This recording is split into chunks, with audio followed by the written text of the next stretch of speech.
உள்ளத்தில் இருக்கக்கூடிய சாக்கடை எண்ணங்களை முதல்ல சுத்தப்படுத்தணும். ஒருத்தர் இருக்கிறான், சாக்கடையில் போய் விழுந்துட்டான்.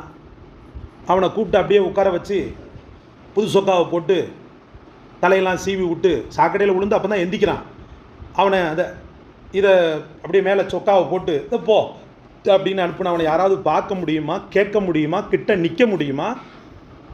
அவனை சுத்தப்படுத்து, குளிக்கவை, தூய்மையாக்கு. அதுக்கு பிறகு ஆடைகளை பூணு.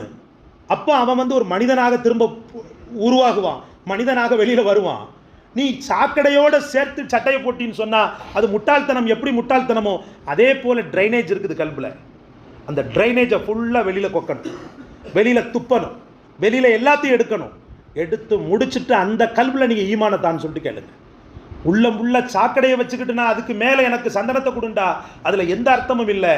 அல்லாஹ்விடத்தில் இப்படி கேளுங்கள், ரப்பே என் உள்ளத்தை தூய்மை